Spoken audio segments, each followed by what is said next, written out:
You're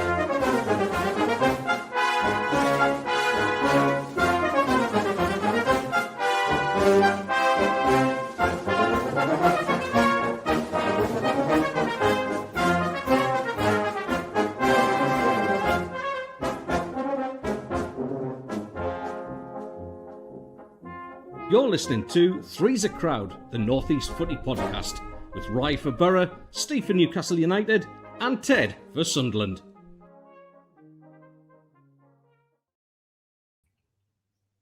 Good morning, everybody around this beautiful world of ours. I hope you're all fantastic, safe and well. Welcome to the podcast with more episodes than Man City have charges. Three's a Crowd. It is the Northeast Football Podcast where we bring Newcastle, Sunderland and Middlesbrough together. Normally banter, normally rivals, but we have a bit of a laugh and we talk all three Northeast teams because we love this part of England. We love Middlesbrough, Sunderland and Newcastle, but we love you, the audience, more. And we thank you so much for liking, subscribing and being here, a part of the show every single weekend. Thank you for being here. You're rocking up more than I have. In those 116 episodes that we've been a part of.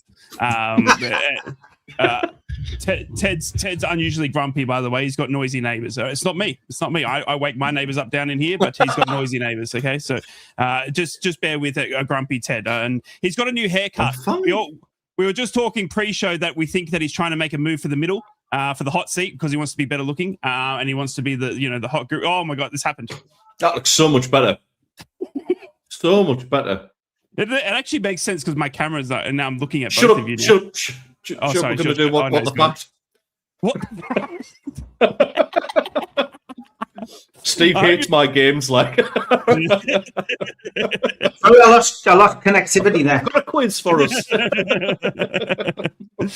We hope you've had a fantastic week. Thank you again for joining us. Newcastle have had a massive week. We're going to talk about them. A massive win against Michael Carrick, the local Geordie, and even going with a red card on that one. Sunderland have managed to bounce back, going down to the South Coast, taking a point from Bournemouth, and then a massive midweek win against Leeds has gotten them to that magical 40 points. And Middlesbrough have bounced back incredibly well against Brum. Tom Brady, the Americans, have faltered against Kim Hellberg and the mighty Borough as we travel to QPR tomorrow to hopefully lock away this top two. It's a massive week for Northeast football teams. We have got Barcelona in town in the next couple of days. Can you believe it? It's going to be massive. Let's kick it off with Newcastle because it was a big performance for Newcastle United at home against Man United. But even before that, Stevie, we have to talk about that loss to Everton. You were saying that Everton wasn't as much of a worry as Man United, and it worked out that Everton, thanks you to Jordan Pickford, and you weren't too worried about that one. But then Man United was... No, I said it the other way around. I said Everton was the trickier game of the two. I wasn't... Oh, well, you picked it.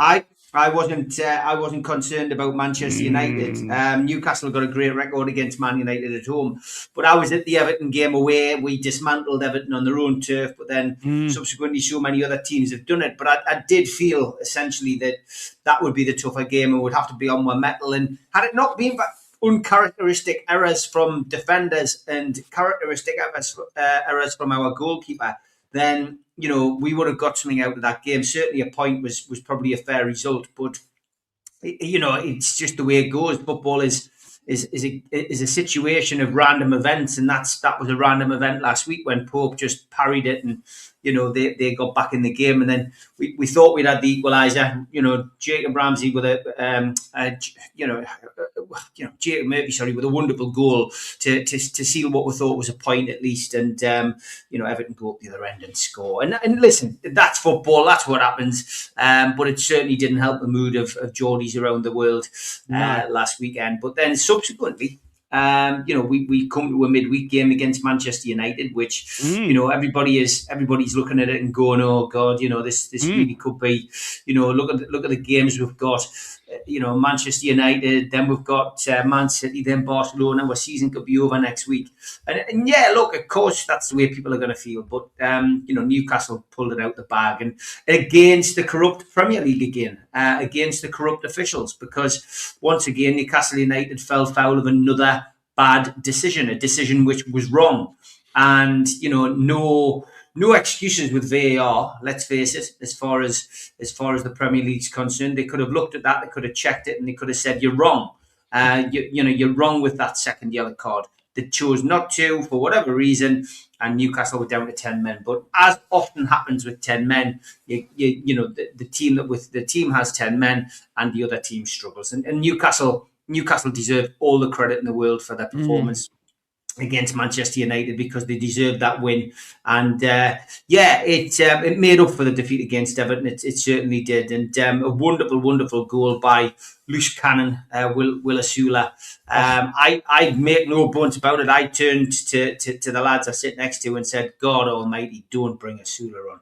I really looking forward to him coming on. I was happy with the point. I was settling for the draw, because I've been to so many games at St James's Park this year where I've seen Newcastle turn a sure win or a sure draw into a defeat, and I just didn't want to see that again. And I felt bringing Osula on was going to spoil our chances of getting any points in the bag. But hey, how wrong was that? His unorthodox way of playing. He was there. He challenged for the ball, won the ball, went down the line, almost tripped over his own feet. Then two completely exaggerated step overs, and then curls it into the back of the net past the stationary goalkeeper. And that was just great. And that's probably the loudest cheer I've heard at St James's Park this year. Some of it was relief, some of it was sheer ecstasy and joy. But what a wonderful goal by Will Osula. And the fact that Eddie Howe came out after the game and said that he'd been promising that he would get that kind of goal, because he'd stayed back after training, and he said, I want 10 shots at the keeper, and he'd scored 8 out of 10 in exactly the same position, doing exactly the same thing before the game. So fair play to him. Practice makes perfect, but let's not make it a one-off event. Will Osula needs to start doing that every game now, and not just be a super sub, because at the moment that's all he is. Whenever he's had his chance to start a game, for Newcastle United this year, he hasn't rose to the occasion. In fact, he's flattered to deceive, and leaving most fans saying if he goes, nobody's really bothered. But if he can find that form and discover that kind of form, it'll do his career the world of good, but it'll save us a lot of money as well. Because at the moment, Newcastle United still needs 2 centre forwards, but the fact that Osula's ahead of Wissa in the pecking order at the minute, because Wissa's not fit, means that he's still got an opportunity to perhaps carve a career at Newcastle. And with goals like that, that's what strikers thrive on. So let's hope he can do it. It's created a very good problem for Eddie Howe, isn't it? Especially with the run of games you've got coming up now, with the short breaks as well, to have Osula potentially in that form or firing like that. You got obviously the FA Cup, then we got midweek, Barcelona, then Chelsea in the Premier League. This is all in the space of the week. I mean, the ability to turn to Osula. You're saying that you want him to turn away from being that super sub. Has that goal, do you think, done any justification for him to be potentially now starting ahead of Walter Mata against Man City, or even then saving him for Barcelona midweek? You see, this is the thing with Eddie. You never know. You can never second guess Eddie Howe. I mean, Walter Mata had a bug after the game. I mean, we saw Ramsey come onto the pitch for the start of the second half against Everton, and then turn around and go back off. He had an illness. He was feeling sick, and that kind of 24, 48 hour bug seemed to have got him really, really badly. So he was withdrawn, and that was a big blow for us against Everton. That he was in all intentions one of the players of the first half, and maybe it would have been a different result with him on the pitch. But Walter Mata then got the he got the bug and wasn't training for a day or two, but got back in at the back end of the week, was available for the Man United squad. But Will Osula, leapfrog the likes of Voldemort, or he will if he does that every week. But I don't know. I mean, Osula's an enigma. The best games I've seen him play are against lower league opposition. I've got to be honest. He'd make a hell of a championship player.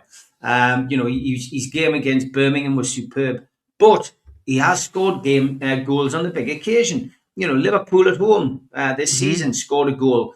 Right place, right time, cute finish. That goal we've just seen there, so if he can find the consistency and, if we can play to his strengths, there's no reason why he can't. But it's a big if at the moment. The jury's still out. for me. But Walter Martins had a lot of criticism over the last couple of weeks. Yeah, not wrong. Eddie's been playing him in centre midfield, of course, playing him in the midfield area, and I'm not sure whether that's going to work. It worked with Joe Linton, but Eddie said he needs time with Joe. He needs time with him. He's not going to get a great deal of time. We've got fixtures, week in, week out. We've got 2 to 3 games every week. And then when it comes to the pre-season, he's going to have a tiny bit of time off, and then he's going to be away with Germany to the World Cup. Yeah. And if Germany have a run in the World Cup, then he's going to want a holiday when he comes back from that, rightly so. And then he's going to be back into it. But so when he returns to Newcastle, I don't know. But yeah, Eddie seems confident that he'll still get the best out of Walter Martins, if he gets some prolonged training with the team. Okay, it's going to be very interesting to see, and I think Osula is not a bad shout to be, or at least a handy sub with the flowing fixtures that Newcastle have over the coming weeks. We're going to look at them very, very soon. We did loan a striker to Borough as well, right? Didn't we? That Matt Targett. Yeah, well, we did. We did get that. Is it Matty Targett? I believe. Yeah, that striker. He's a young lad, Villa lad. The Target. Yeah, mate, what a bloody good signing he's been. Excuse my language, but oh my God, I love me some Tiggs. At championship level, holy bagoli, as a left back. And I'll talk about this as well. Let's talk about it now because Middlesbrough moved back to a back 5 and were able to get the woodworks. It was an incredible performance to get 3-1 over Birmingham last Monday. It was incredible to see Middlesbrough bouncing back after 2 dire performances against Oxford United in the relegation zone and Leicester City in the relegation zone. 3-1, Matty Targett, as Steve was just alluding to, scored 2 goals, and David Strelic was able to head in one late on from Luke Ayling. But the main thing was Kim Hellberg's ability to shift. He saw that Oxford and Leicester weren't good enough performances in terms of creating chances, so he went to a back 5, allowing Luke Ayling to settle into that centre back role, Callum Britton pushing as a right wing back, and Matty Targett as a left wing back. What happens? Matty Targett scores 2 goals because he's got so much more space down the left wing, and he's able to fly down the left. And it was in perfect time to see a back 5 come to fruition. And I really do hope that we stick to it now because I'm very, very excited to see what Matty Targett can do for the remainder of the season. He's out of contract come Newcastle at the end of the season, and I'm just very, very impressed with Matty Targett. And in fact, the whole squad at the moment, because it was an amazing time to bounce back and hold on to that second spot, especially on a Monday night where we haven't been too good. But the fixtures keep changing, lads. You guys would be aware of this. But when you're in the championship and you're doing well in the top 3, top 4, my gosh, do we move our fixtures around for TV? We have got a game at 4:30 p.m. tomorrow afternoon against QPR. Excuse me? That's 3:30 in the morning my time, Sky Sports. You absolute... It's just a mess. I hate it. And, lads, I don't know if you've just seen this. Not that it matters to you, lads, anymore. The championship have just extended the playoffs to 6 teams. Yeah. So if you do come back down to the championship, by the way, the playoffs are now 6 teams. So if you were to finish 7th or 8th now, guess what? You're in with a chance. Tottenham, whew, you're going to love it next season. Don't you worry about that. You got the biggest chance in the world. Teddy boy, on to Sunderland, mate. Massive result. I actually thought the Bournemouth result was bigger than the Leeds result. Obviously, the Leeds getting you the 3 points, I think that was incredible. But the Bournemouth holding them at home just to a 1-1 in going down to that South Coast, the long trip and all that sort of stuff, I think that was incredible. And then obviously getting your magical 40 points against Leeds United midweek, mate. It's been a fantastic week to see, obviously bouncing back from what has been, a couple of dire performances against the bigger the teams. And now we're on to Port Vale with a very, very good chance to progress into the FA Cup. Yeah, I agree about the Bournemouth one. It was a cracking point, but we're robbed by refereeing decisions again. I'm not going to go on about it because I'm repeating the same thing every single week, every time it's my turn to speak about the Sunderland game. But again, and I take what the Geordies are taking into consideration here as well. It is the fact that the officiating in their game was absolutely dire as well. This is supposed to be the biggest league in the world, man, and the decisions that have been making, the decisions that are not being made is actually the biggest worry. And the fact that both of us have suffered with VAR decisions either being ignored or just not coming at all. And our friend Jared Gillette, yet again, just an absolute joke of a referee. But love you, Jared. Yeah, I bet you do. Yeah, Whitley's sending your lot off next season, mate, just for giving it a little bit of lip back. should be deported. But no, I disagree. I disagree a little bit. Right, I think the result against Leeds is absolutely huge because massive. Yeah. There's big teams struggled to get results there at Elland Road. They always do because it's an intimidating ground. It's a proper old-fashioned ground. You know, I'm going back like Old Den, the Dell, you know, the Fratton Park, those kind of close to the pitch stadiums. They're intimidating. So to get it in the way we did, granted, I'm expecting the comments to come from both Borough and Newcastle fans, probably some Sunderland fans as well. Mm-hmm. It was dark art stuff that we engaged in, and I don't mind that. You know, we've had plenty of decisions go against us. The penalty, for me, was a penalty all day long. He moves his arm towards the ball. VAR actually getting a decision right, which everybody was shocked at. In fact, Diarra was so shocked he nearly missed the penalty. It had me very nervous. I don't like this when the players do little jumps just before they take the penalty. I think a good solid run up and smack it as hard as you can is my kind of way of doing it. But there you go. What do I know? But yeah, other than that, first half, it was a war of attrition. It was very stoppy-starty. Second half, I think Luke O'Nien absolutely 100% earned his man of the match. Mate. I'm going to Can I stop you there just quickly? Because I want to just quickly read out what Luke O'Nien said on Twitter. I'm not sure if you've seen, I'm guessing you've seen this, Ted, but it was an amazing post from a current footballer. And I just want to read it. If anyone hasn't seen this, Luke O'Nien on Twitter just put this after the game midweek against Leeds. And it's a bit of a long one, but to see a Premier League footballer write this on Twitter when social media is full of hate and racism and everything. Just listen to what Luke O'Nien had to say. To any young kid reading this, I've doubted myself in every league I've ever played in. Ryman Prem, Conference South, League 2, League 1 Championship. And then even right before my first Premier League start last night. That's not weakness. That's being human. That's being alive. When I was growing up, I thought Premier League players were superhuman. Like they never felt doubt. Like they never felt nerves. The truth is, it's often quite the opposite. Social media won't tell you that sometimes you step out there with no confidence, then that's normal. That's okay. You now have to then step out there with courage. Confidence feels good. Courage doesn't. But when you do it anyway, show courage enough times, you build that confidence. Here's the mindset that carried me for the 31 years. When it goes well, I worked for it. I earned it. Well done. Watch it back. Get better. When it doesn't, I know I prepared the best I could. It didn't exactly go to plan, and that's football. But well done. Watch it back. Get better. That's the simple recipe that gave me a special moment last night. Leading the team out, playing alongside a group that fights for every ball, celebrates every tackle, gives everything for the city of Sunderland, and sharing it with supporters who never gave up, even after 4 tough seasons in League One. So if you're a young player feeling doubt, low confidence, or you'd like to, or like you don't believe in yourself, you're not alone. Every player feels it. Trust me. Confidence isn't something you're given. It's something you build bit by bit, day by day, with courage, with work, with learning. Anything worth building takes time, but that's what makes it so worthwhile. I mean, Ted. Whoa. Yeah, it's tremendous. It's tremendous. He's a one-off. You don't get players like Luke O'Nien often. You know, somebody who's come from outside the area as well, who just gets the club. He gets the fans. He understands it. I still remember the day he signed for us from Wycombe Wanderers, and it was on his Instagram. He was singing his heart out, you know, driving up the A1 with his best mate with him. Yeah, and you know, he's not going to be the best footballer on the planet, but you know what won him that Man of the Match award was courage and being, you know, shown conviction.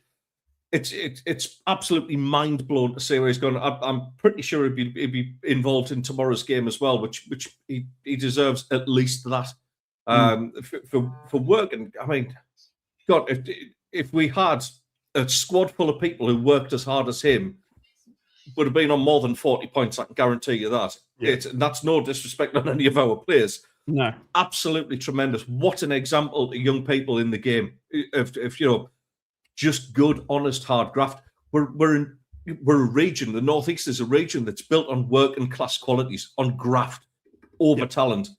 And that just epitomises that. And I'm really, really proud of him. Just so proud what of a him. Tweet. It was incredible. Yeah, obviously, mate. Look, Borough through and through, but what Luke O'Nine's managed to achieve, and what a message to send to young players, young kids, even fans, you know what I mean? Just instead of the social media hatred we've seen, you know what I mean? We've had racism in the past couple of weeks. We've had, derogatory tweets. We've got, you name it.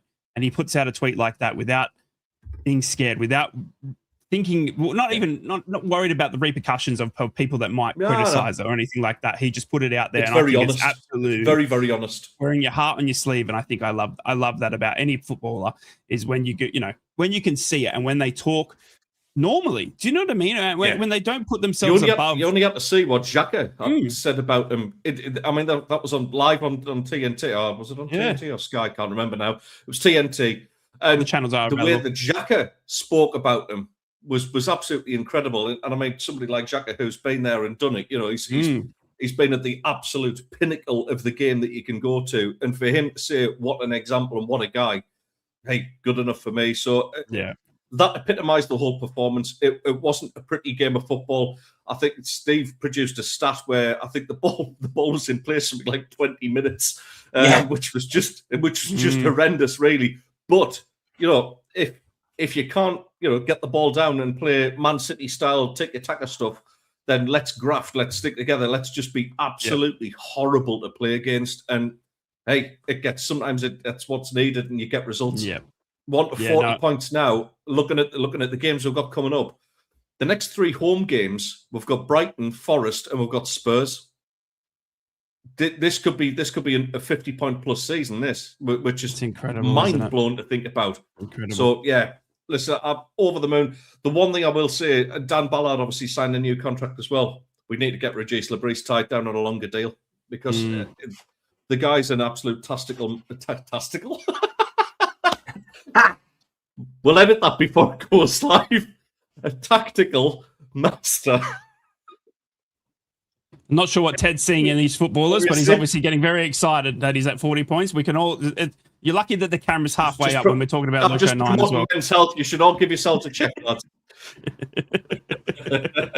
Can we just quickly talk about as well what a massive re-signing Dan Ballard is as well? Obviously signing a new contract midweek as well. I think that is one of the most incredible re-signings given the nature of what we see in the Premier League. Just look at Bournemouth. I mean, the back four that they had last season was ripped apart when Real Madrid came knocking and Barcelona come knocking. And do you know what I mean? Dan Ballard, and I'm trying, not to be, because, Luke Ayling would, crap all over him because he's just that good. But Dan Ballard is the most serious centre-back that I have seen. And I think the world is his oyster. And I think if given the back of this season, what he's done, the Coventry game getting you into the Premier League, I mean, he could have gone anywhere, Ted, but he's chosen to stay at Sunderland. What does that mean to you as a Sunderland fan? Well, everything. I mean, you just have to look at his performances. He's, the way that ex-professionals hype this guy up, the likes of Peter Crouch has played against the best centre-backs that the Premier League's had to offer. And, when they're waxing lyrical about his work rate, the way he shows the desire to just throw himself in front of anything and win challenges, scored a couple of goals this season as well. It's a huge, huge signing for us, but it's also very clever and let's be realistic for a moment that adds value to Dan Ballard. The fact that he's now got a longer contract. Yeah, I think there will be people coming knocking for Dan Ballard. I think there's a few of our players. I had the discussion at work with a couple of the lads yesterday. There's people who have had standout seasons for us. We've got to brace ourselves for bids for them now. Dan Ballard's one of them where I've got no doubt in my mind that Dan Ballard can get into a top 6 side, no problem. And you look at what's around there at this moment in time. Maguire is ready to retire, or at least step down from Premier League duties. Somebody like Man United will snap somebody up like him. He's a Man United youngster as well, wasn't he? Was he Man United? No, he was Arsenal. He was Arsenal. Yeah, Arsenal. Okay. Yeah. Look, I think obviously we've seen centre backs that are like Dan Ballard are rarely, they're rare. They are very rare, especially at his age. And I think that if there are suitors, well, you've just upped your price tag, and I think it's nothing but good news for Sunderland moving forward.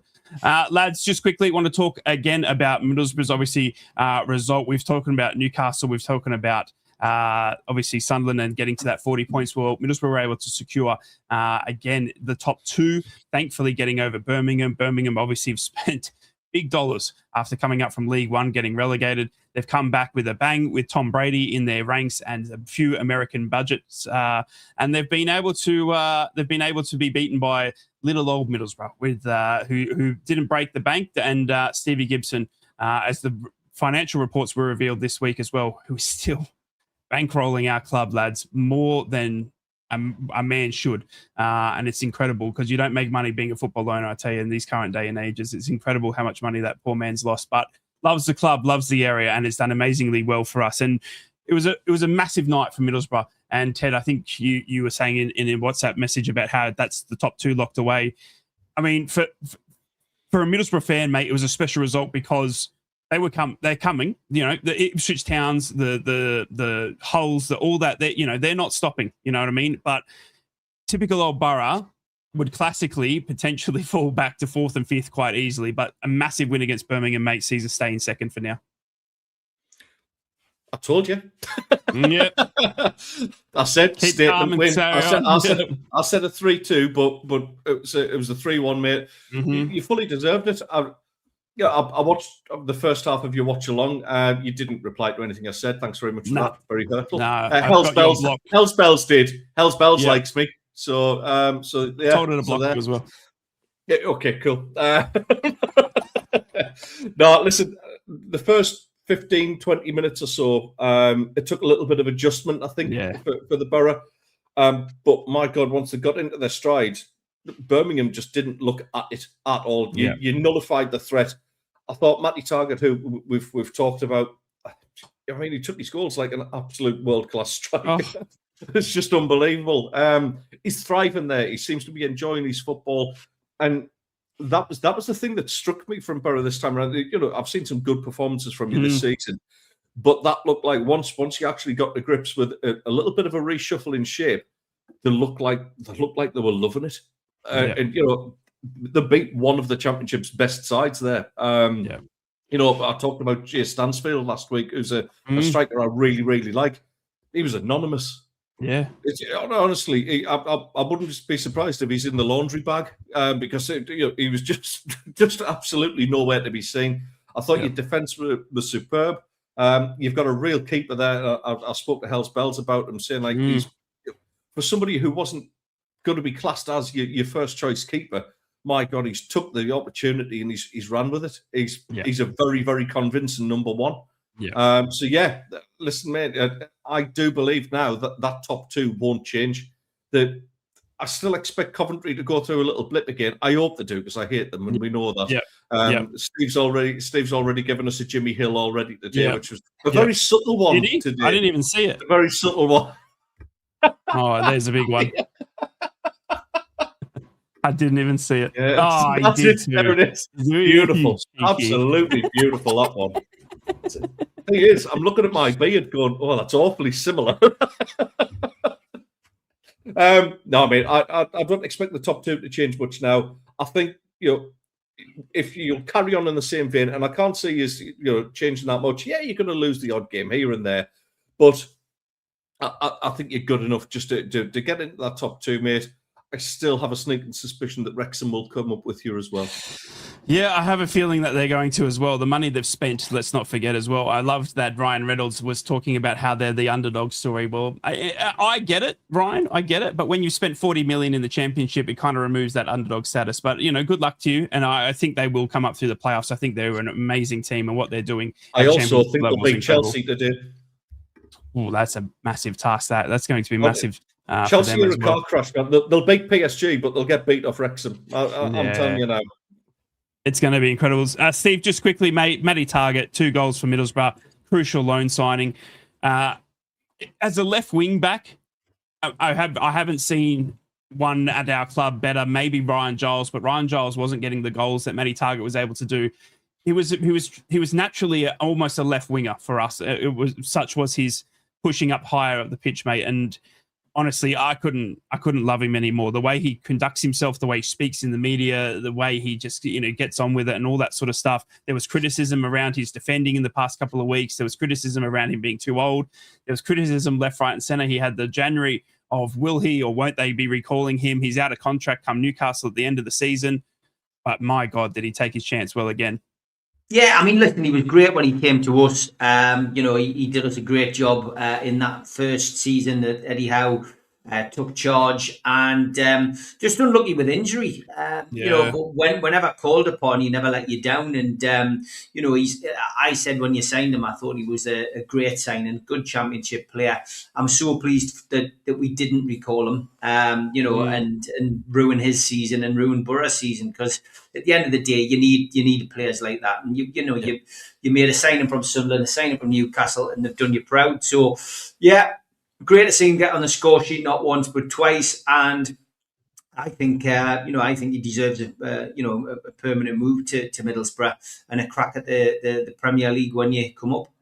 Yeah, it's going to be interesting to see, because a lot of people were saying that he's not Premier League level. Well, Alan Brown and Matty Targer have both expressed how especially Alan Brown, Teddy Boy, has expressed how much he was disappointed not to be given the chance at Sunderland. Obviously, they went through the massive rebuild, but if Middlesbrough were to get promoted, I 100% guarantee. Well, not guarantee, but I think it's 100% likely that Alan Brown and Matty Targer will be part of that Premier League squad. Such has been their importance to our squad pushing this season. And I think you've got to have leaders like that when you go up into the Premier League, like the Luke O'Niens that you can bring in. Maybe Alan Brown, maybe Matty Targer won't play every game, depending on who we sign and what we do if we were to get promoted. But I tell you what, having Matty Targer and Alan Brown in your dressing room, you can't go wrong. You can't go wrong. We've talked about Newcastle. We've talked about Sunderland. We've talked about Borough as well. But it's time to sit back, relax. We're going to have a bit of a break because it's time for everyone's favourite. It's time for Troll of the Week.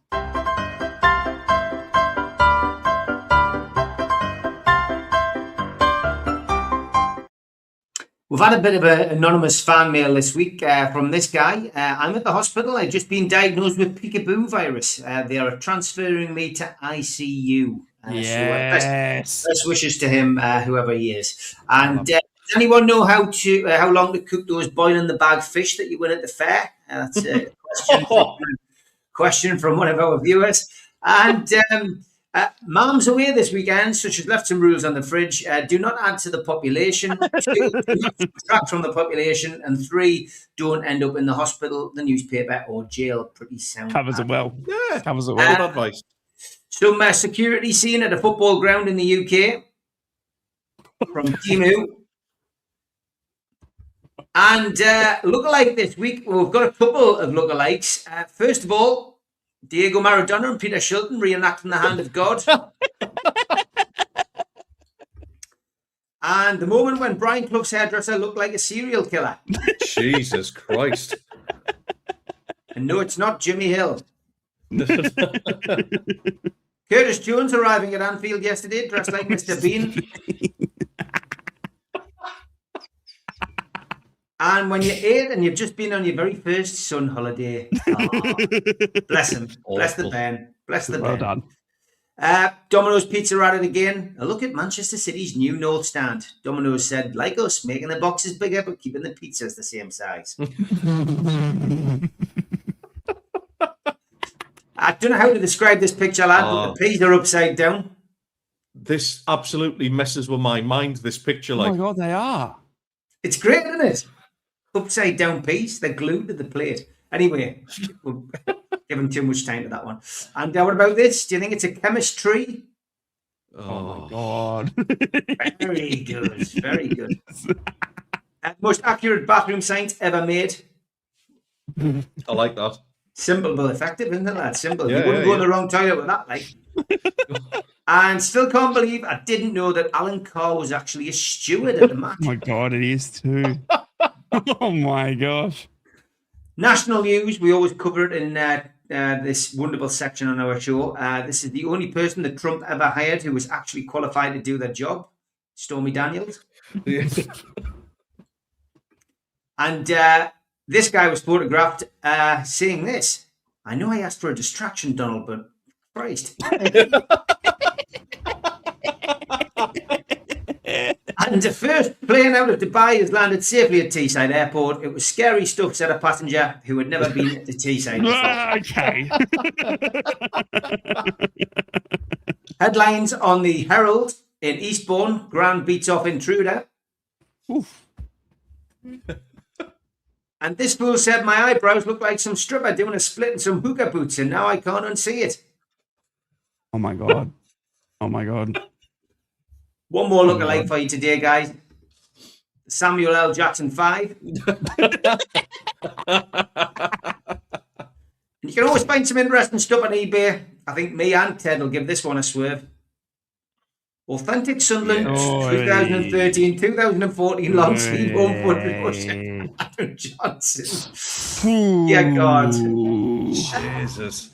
English, do not enter here. Spanish, entero somewhere else. So. It's from the Kevin Keegan Handbook of Spanish, that.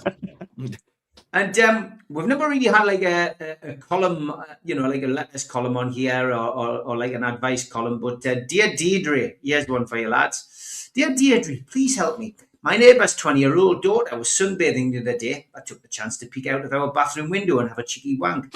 As I finished, I turned around and my wife was standing there, arms folded, watching me. Is my wife a pervert? Looking for something to do this weekend, lads? They're definitely getting cancelled. Why not have a fight? Don't be soft. Come on. It's issued by the Fighting, Scrapping and Pagger Information Council of Great Britain. Better still, why don't you try and work out what your password is on your iPhone like somebody did this week? Took 2.5 hours to sort that out. Oh my God. Another way of passing some time over the weekend. And news from Iran. They have appointed Samali Aladez as the interim Ayatollah until the end of the season. Good luck to him. He's always a man for the big occasion. And people obviously ask about different people who are in places like Dubai and Bahrain. And there's lots of aeroplane patterns being shared around from various plane trackers. This is probably the most accurate one at the moment. You can see there. Chuck Norris going straight in the middle. And Mattel have announced the launch of a new product. It's the Ian Huntley doll. Ooh. Rest in peace, Holly and Jessica. And this one beggars belief, doesn't it? What on earth is this? Oh. It's an Arsenal home and away strip. That is absolutely bonkers. I had to check this wasn't AI. It's actually real. How far away is that woman next to him? I know. But yeah, you playing, boss. Great news for Spurs as well. They've managed to get a win. Walthamstow 1, Tottenham 3. Yeah, well and we'll finish up with this one. Imagine how many times Jimmy Hill would have been caught offside if VAR about in his day. If you've got any tweets of the week, then send them to us, the Trolls of the Week, NUFC Matters 8092@gmail.com, or send it to me and the lads on our social medias, and we'll get the cat out next week.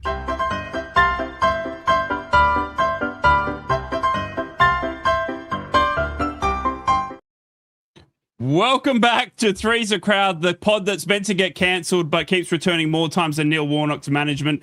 Teddy boy, you've got a question?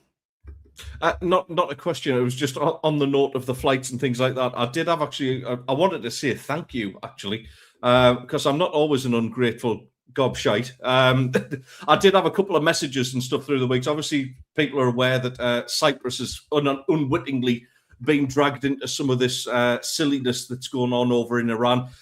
Nothing's really happened here. We had one drone land in one of the bases, which is about roughly 100 miles away from where we are.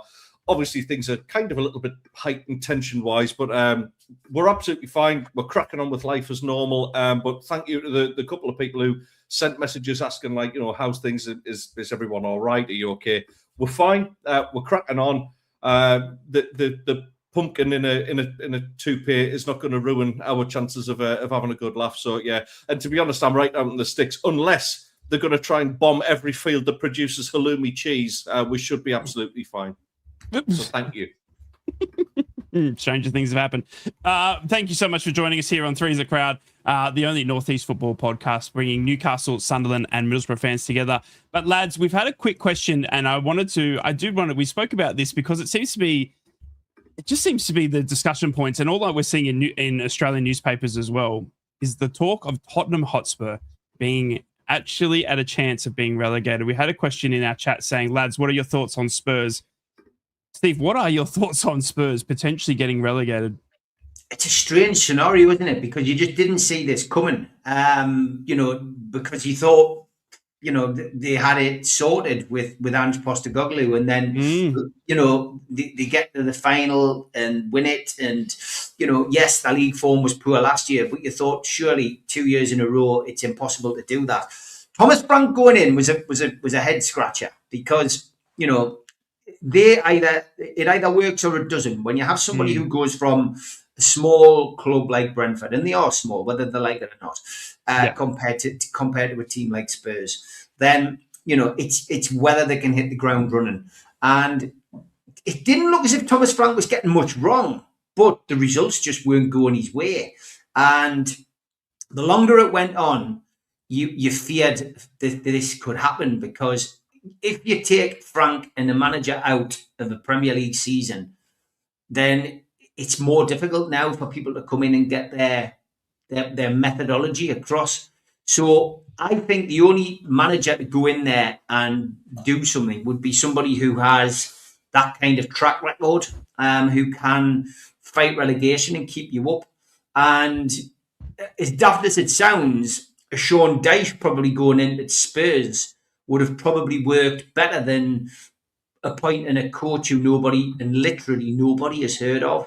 Yeah. It's crazy to think that Tottenham Hotspur, who only a few seasons ago were in the Champions League final, could find themselves in the Championship next season. And that is bizarre. And it's entirely possible, because looking at the fixtures, they've got a 6-pointer against Nottingham Forest. And at the moment, you've got to fancy Forest to win that. You look at, they've got to play Liverpool, who have in recent weeks, with the exception of the Wolves defeat, really hit the ground again and could dismantle Spurs. They've got some tough games coming up, and you'd have to say that they look the favourites at the minute to probably make the drop. There is, as we have always said, that team that makes the proverbial drops like the proverbial stone, and it looks as if it could be Spurs, which would be astronomical. And I've got to be honest, I think most Newcastle fans would chuckle a little bit, because Daniel Levy was one of those main instigators in making our lives a misery as far as Newcastle fans were concerned, and trying to prevent the takeover, and then voting, for new legislation to make sure that Newcastle and the Saudis couldn't spend. So, I wouldn't want to call it at the moment. I think Wolves, fair play to them, have put up a hell of a fight. I think Burnley will be down. If we're going to call it, it's going to be between Tottenham and Leeds. I still think Leeds could slip. Daniel Farke's got a great record for taking teams up, but he's got a great record for taking teams back down. So I think it'll be between Leeds and Spurs, but I wouldn't be surprised if it doesn't go to the end of the season, right? I think it could go to the last game, and that's going to be crucial, and Ted's just putting there.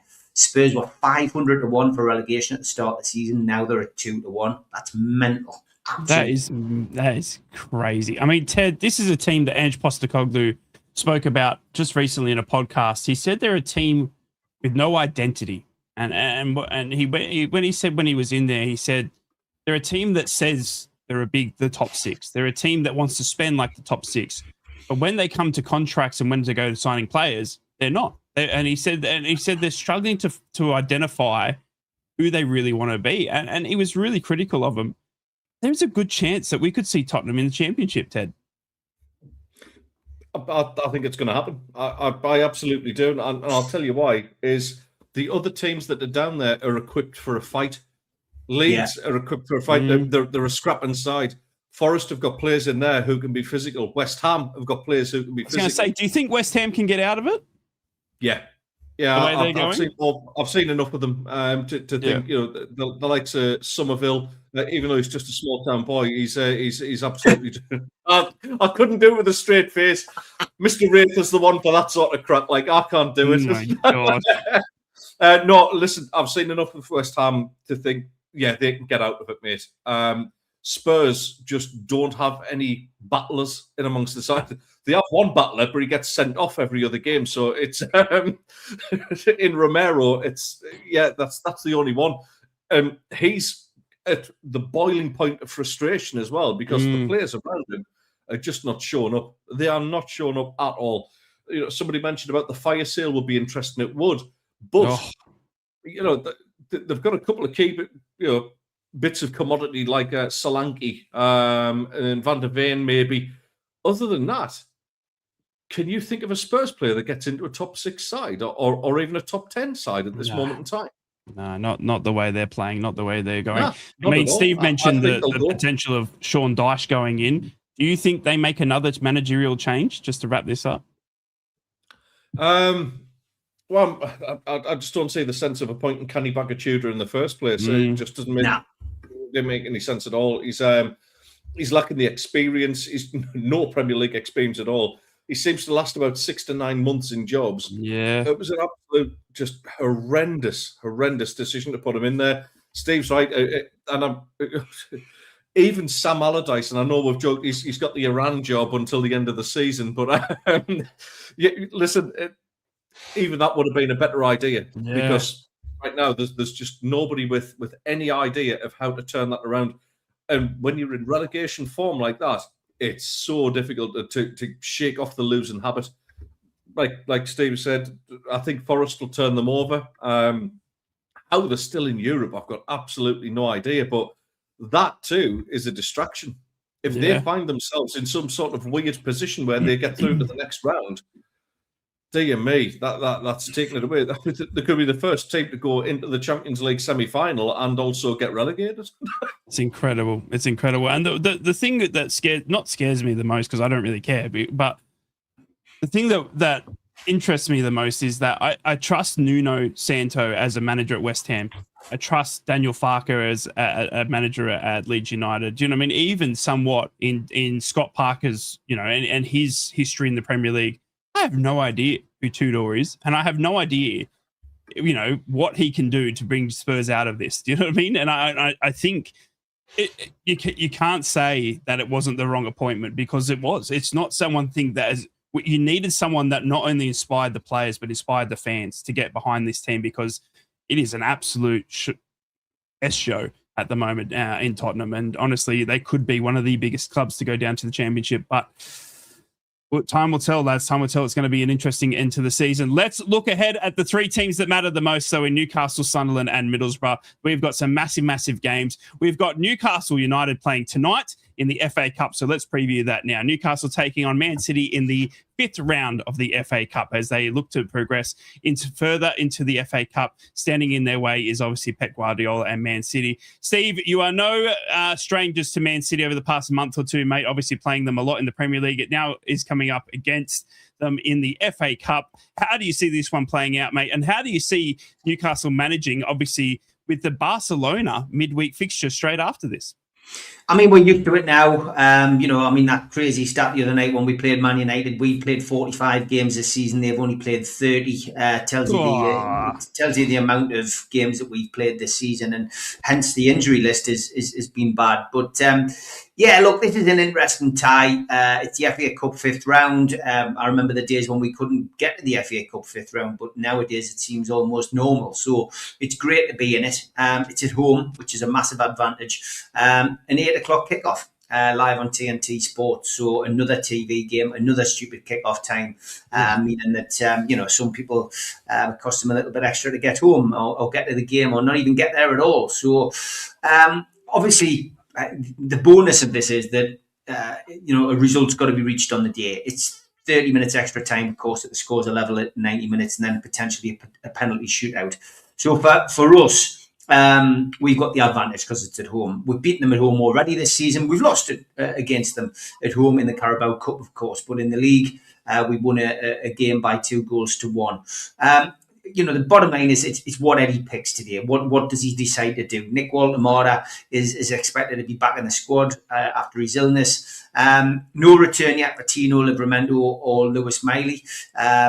Lewis Miley's a little bit further away than Tino. They reckon Tino could be back next weekend. Lewis Miley is looks like probably another 2 weeks for Lewis before he's fully fit. Of course, we've got no Fabian Shaw, no Bruno Guimaraes. Jacob Ramsey will be a change because he's now going to have to serve a one-match ban following his red card against Manchester United in the Premier League. So there will be a change. I would expect it probably to be, Walter-Mata coming in. Eddie does like him, so he may well come into that midfield.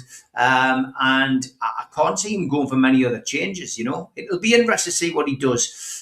Man City, of course, have got a brilliant squad and a brilliant team, and on the day they can turn it on home or away. They're missing Elneny, Guardiola, Kovacic, and Nicky O'Reilly all out, I believe. And it's their third visit to Tyneside this season. They've slipped up in the league, 2-2 draw against Nottingham Forest in the Premier League on Wednesday night. And, that won't have pleased Pep. There's no doubt about that. So I would expect them to have changes as well. They haven't sold all the tickets either. There's certainly, more tickets given for these kind of games. I think they were given just short of 5,000 tickets in the field to sell them all, which means what capacity is going to be under capacity because you can't relocate to the home fans on this occasion. Referees, always a huge talking point for us on this show. Sam Barrett is taking charge of our game today. It's his third game of the season with Newcastle. He took charge, interestingly, of the 2-1 Premier League home win over Man City and the 0-0 draw away to Wolves. And VAR is back in operation in this round for us. So John Brooks will be on VAR. The ludicrous situation where VAR's in 1 minute and out the next in cup competitions is crazy. But yeah, I see Newcastle winning today. I went for 2-1 against Everton. I went for 2-1 against Manchester United. And I'm going to go for a 2-1 win for Newcastle and progress into the quarterfinals at the expense of Man City. And hopefully, in the draw, we avoid Liverpool and we'll avoid Arsenal if they get through. Ooh, you might get Sunderland the way it's looking. I'm going for a 1-0 win to Newcastle at home against Man City. Teddy boy, before we preview your FA Cup tie, mate, Newcastle at home to Man City in the 5th round. I've done really well with predictions for the last couple of weeks, but I cannot nail down the predictions for Newcastle United at all. I've been miles off with them. So I'm going to go for a 2-1 win to Newcastle. It's nothing tactical. How dare you?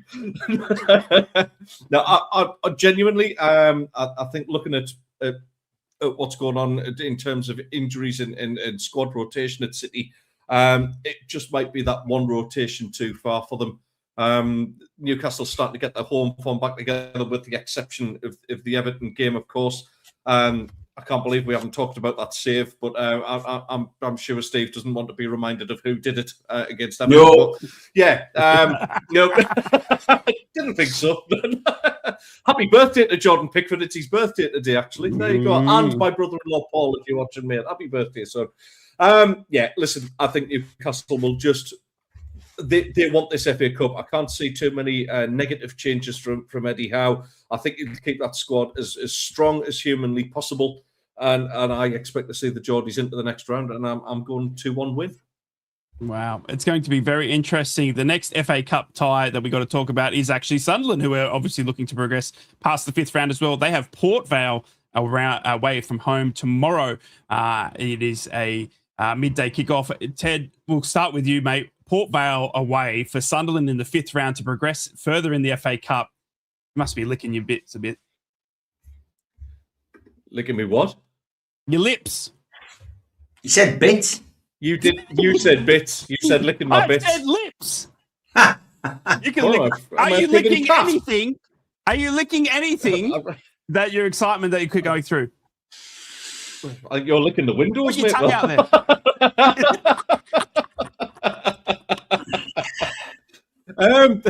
Anyway, back to the football. Listen, mate, this is our squad availability for this game is actually quite concerning. So just to give you the rundown, obviously we know Mukiele, Roofs, Robbie, Tarby, Mundle, Serkin, Ronaldo, and Traore. Now, it looks like Traore won't see him in a Sunderland shirt again. It was a 1-year contract anyway. The reoccurrence of the knee injury against Leeds means it's pretty likely he's going to miss out altogether for the rest of the season. Not only that, but because they were booked in both of the cup wins so far, Noah Siddiqui and Trey Hume are actually suspended for this game because of the ridiculous way. Because they like to change the rules of cup competitions. Yeah, they love it. Left, right, and centre. So, yeah, it's a bit of a weird one. So it's a depleted squad, to say the least, but we should have enough about us to be able to put Port Vale to bed and move into the next round. But it ain't going to be a rollover. It's not going to be like a 3 or 4-1 this. I'd be very happy if we get through with a 1-0 or a 2-0 and no more injuries or anything like that on the back of it. So I'll stick my neck out and I'll go 2-0. We'll progress, but it's not going to be easy. Ooh, I'm going to go a 1-0 to Sunderland. Steve, Port Vale, Sunderland's opponents, potentially if you were to get past Man City today and Sunderland were to get past their League One opponents, we could see another derby on the horizon. How do you see Port Vale versus Sunderland, mate, in the FA Cup tomorrow? Yeah, I mean, this should be an easy win, really, shouldn't it, for Sunderland? It should be. We know it doesn't work out like that. It should be. It's an easy draw. But you never know, do you? No. Port Vale could pull something out of the hat. But the way Sunderland have played this season, I can't see this being a problem for them. I think Lebris will have them. He'll have them. He'll obviously rotate his squad slightly, I would imagine. But he has got a few injuries. But yeah, I see a comfortable win for Sunderland. I'm going to go for a 2-0 win for Sunderland. It's going to be very, very interesting to see if two Northeast teams can progress in the FA Cup. We wish both teams very, very well. On to Middlesbrough, who are playing straight after that. It is QPR away from Middlesbrough, a 3:30 a.m. kickoff for little old Rye, a 4:30 p.m. kickoff for the locals who are travelling down to QPR on a Sunday. Thank you, Sky, for that one. Middlesbrough will be looking for their second away victory in a week. Obviously, beating Birmingham away, they now travel to QPR. QPR, who have been a team up and down this season, but Middlesbrough are looking to lock away this second place to keep teams like Ipswich and Hull City at bay. Ipswich have got a game in hand. They won a crucial game against Hull in the midweek. They have got a chance to close the gap even further when they have that catch-up game. So Middlesbrough cannot afford to keep dropping points or drop points anywhere with Ipswich hot on their tails. Lads, quickly, because we do have to obviously talk about Barcelona and Newcastle as well.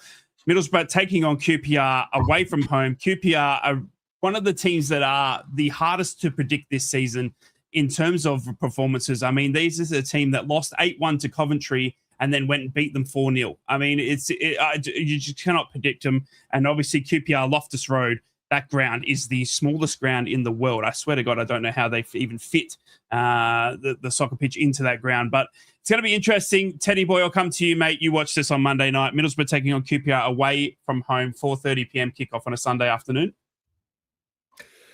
Yeah, you're right to say it, mate. It's not the easiest ground to go to. It's another one of them. You can put it in the same category as the ones I mentioned earlier.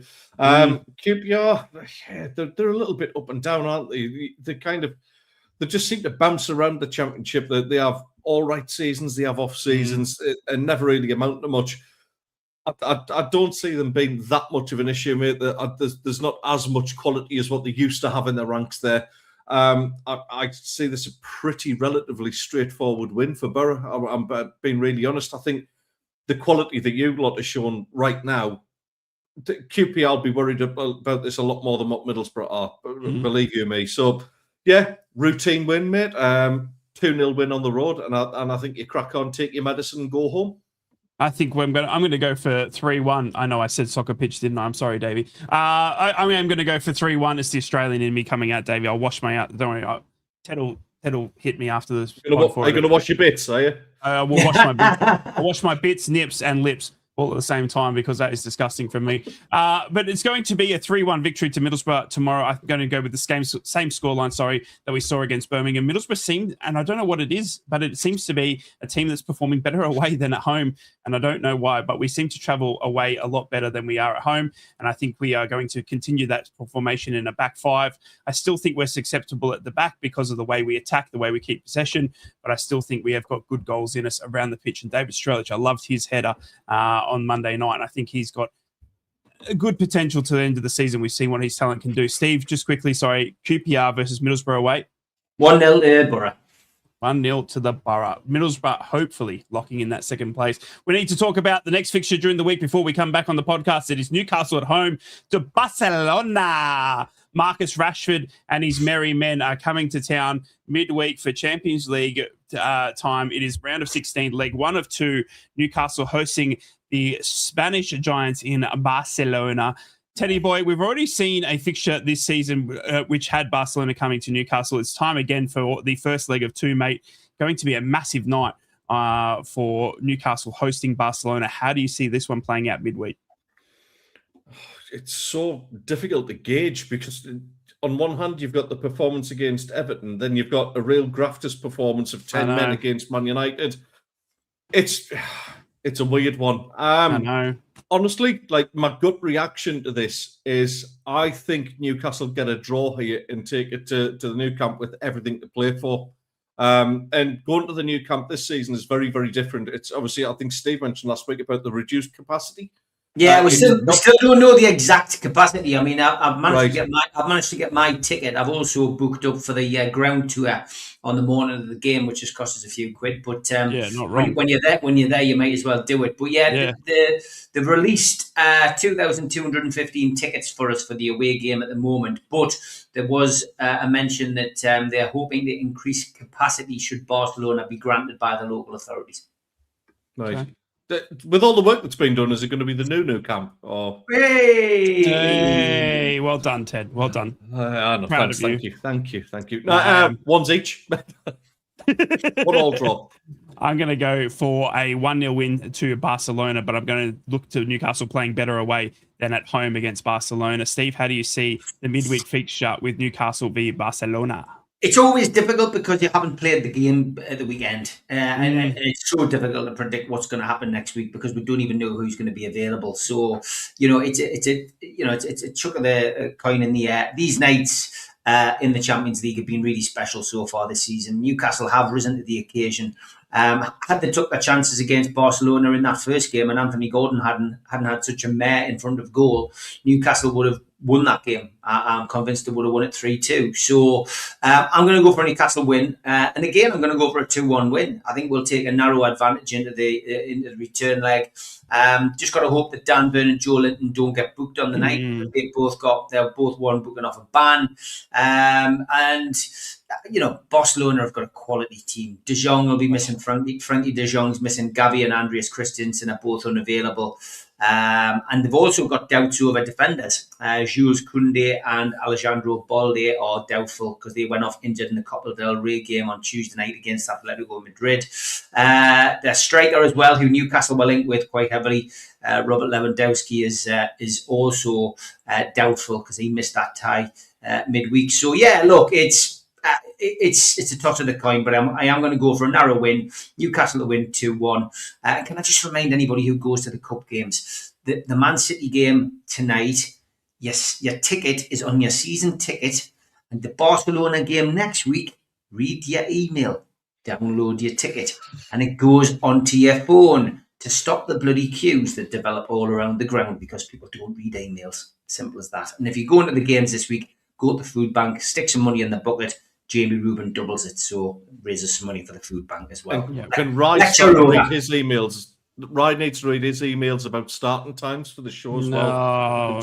No, you're not wrong. Yeah. I actually do. And Ted was meant to remind me as well, but he didn't, ladies and gentlemen.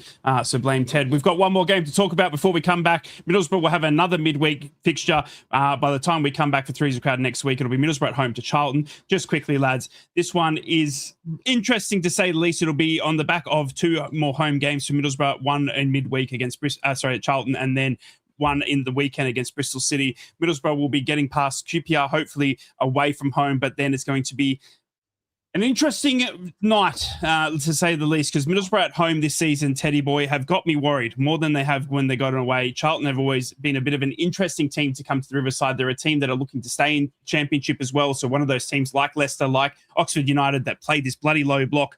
Whoever invented a low block needs to be low blocked. It's absolutely ridiculous because it's a team that are fighting to stay in the Championship, and we see these teams come to the Riverside and just sit back. I expect Charlton to do that, but I'm still going for a Middlesbrough cheeky 1-0 win midweek. How do you see Middlesbrough Charlton? I can't believe I'm actually going to go for a bigger scoreline than you. But honestly, I'm not a big fan of Charlton. Charlie Methven, the salmon-trousered Ponce, who used to be one of the Sunderland board members, now very active at Charlton Athletic. I still haven't forgiven Charlton Athletic for what they did to us at Wembley all those years ago. I'm going Borough 4, Charlton 0. Oof. Jeez, I like that from you, Ted. Steve, a midweek feature straight after your tie with Barcelona. If the Barcelona fans want to see some real football, they might come to the Riverside to see Middlesbrough taking on Charlton. 2-0 to Borough. 2-0 to Borough. That is it for the predictions. Ladies and gentlemen, boys and girls, we have looked backwards. We have looked forward. We have had some laughs at Troll of the Week. We have all admired Ted's new haircut. We've got more episodes than Man City has Chargers. We're back every weekend, more than Neil Warnock returns to management. We are done and dusted for another week. Ladies and gentlemen, boys and girls, thank you so much for all of you watching us live. Thank you for all of you that watch it back. Thank you for the subscriptions, the likes, everyone that comes in and supports us three merry men. I do appreciate it. Make sure to lick your bits and have a fantastic week. Good luck to all of you traveling to the games. We have got some massive FA Cup times. Middlesbrough will be going to QPR as well, and we will come back and look back at it all at the same time next week. Please be safe in this crazy world of ours. Take care of one another, and it is a massive bye for now. I never thought I'd see Steve sing on. Will return. That's not a threat, it's a promise.